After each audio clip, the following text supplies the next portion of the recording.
very important in dentistry how the different situations are being handled specifically for each patient. That's why we're striving to provide individualized treatment plan.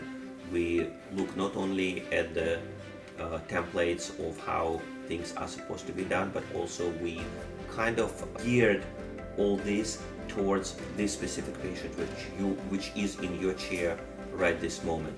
What the needs are, what the complaints are, what the dental situation is, what the history is, personal, social, family, all these points are extremely important.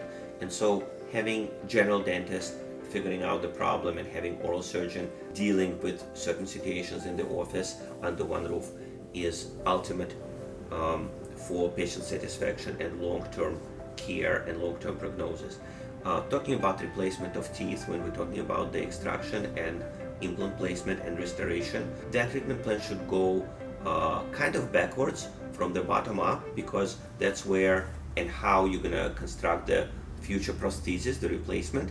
That dictates where the implants are going to go, and that dictates how the grafting is going to be done, and that basically coming out of collaboration between the specialist and the general dentist. In our office, both periodontist and oral surgeon are placing implants and very successful with it.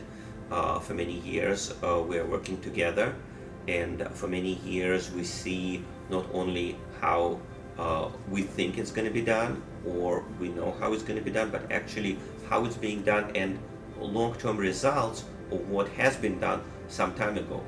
And by doing so, we also strive to eliminate the finger pointing whenever we have the differences and whenever we have the complications. But whenever there are the complications, most of the time the restorative practice blames the placing doctor, whether oral surgeon, periodontist, or whichever specialty dentist placed the implant originally, and that dentist on the other hand blames the restorative dentist. Again, we're under one roof. We're responsible ultimately for the final result, and whatever happens, we're with you. We'll hold your hand and we will deal with the situation as it progresses, and both general dentist and periodontist have direct access to each other. We don't need to call each other offices, go with the phone calls dropped between the cracks and lost. It's a direct connection, and it's direct connection constantly discussing the cases, constantly talking about what we do here, and what's the best practices, and not only discussing but also replicating the best practices. That's the key to our success.